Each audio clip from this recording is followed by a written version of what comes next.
Hello friend, তো আজকে আমি বানাতে চলেছি পটল ভাজা। এখানে পটলটা আজকে অন্যরকম করে ভাজা করছি, তোমরা দেখতে থাকো। আমি এখন পটলটা কেটে নেব। এখন আমি পটলটা চেঁচে নেব। এই যে বন্ধুরা, আমি এখানে পটল কেটে নিয়েছি। এই যে বন্ধুরা, আমার পটল ভাজার জন্য কি কি উপকরণ লাগছে আমি দেখিয়ে দিচ্ছি। এখানে আমার পটলটা লাগছে গোটা, আর এখানে আমার পেঁয়াজ কুচি, কাঁচামরিচ কুচি, লবণ, হলুদ, শুকনো মরিচ, জিরা গুঁড়া, হাফ কাপ জল, সর্ষের তেল এখানে বসিয়ে দিয়েছি। কড়াই গরম হলে এর মধ্যে হাফ কাপ জল দিয়ে দেব। এখানে আমার কড়াই গরম হয়ে গেছে, এর মধ্যে এখন আমি জলটা দিয়ে দেব। এর মধ্যে এখন আমি পটলগুলো দিয়ে দেব সেদ্ধ করতে, হালকা সেদ্ধ হয়ে নেবে।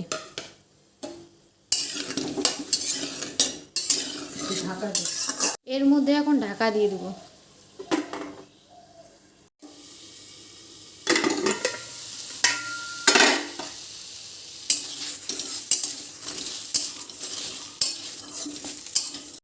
এখন আমি তুলে নেব।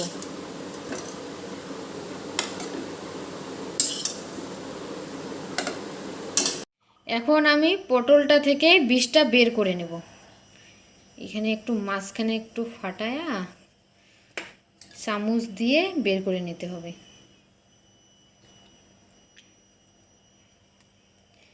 এইভাবে আমি প্রতিটা পটলের ভেতর থেকে বের করে নেব বীজটা। পুরা এখানে আমি পটলের বীজটা বের করে নিয়েছি। এখানে আমার কড়াই গরম হয়ে গেছে, এর মধ্যে এখন আমি সর্ষের তেল দেব।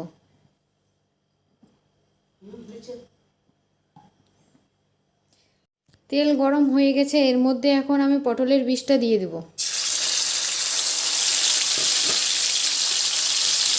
এর মধ্যে এখন পেঁয়াজ কুচি, মরিচ কুচি, লবণ, হলুদ, শুকনো মরিচ, জিরা গুঁড়া দিয়ে দেবো।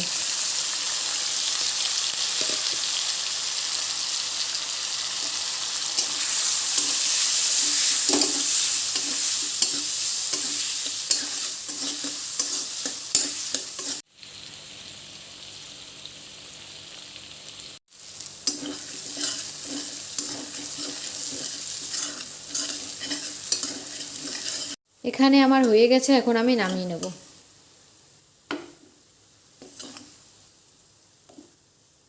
এখন আমি পটলের ভিতরে মশলাগুলো দিয়ে দেব।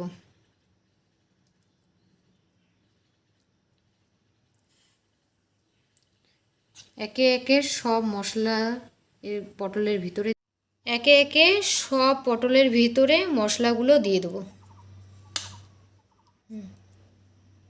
এই যে বন্ধুরা, আমি পটলের ভিতরে মশলাগুলো দিয়ে দিয়েছি। এখানে আমি বসিয়ে দিয়েছি কড়াই গরম হলে এর মধ্যে সর্ষের তেল দেবো। তার আগে পটলের উপরে আমি লবণ আর হলুদ দিয়ে দেবো, দিয়ে ভেজে নেব। লবণ, হলুদ,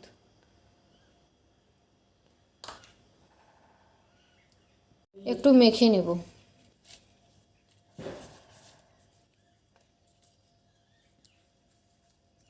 এখানে আমার কড়াই গরম হয়ে গেছে, এর মধ্যে এখন আমি তেল দিয়ে দেবো, সর্ষের তেল। এখানে আমার তেল গরম হয়ে গেছে, এর মধ্যে এখন আমি পটল দিয়ে দেবো।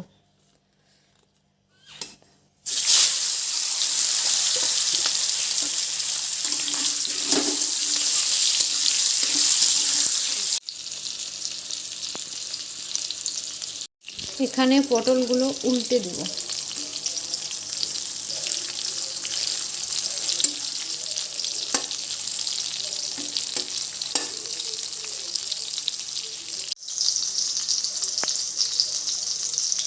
এখানে আমার ভাজা হয়ে গেছে, এখন আমি নামিয়ে নেব।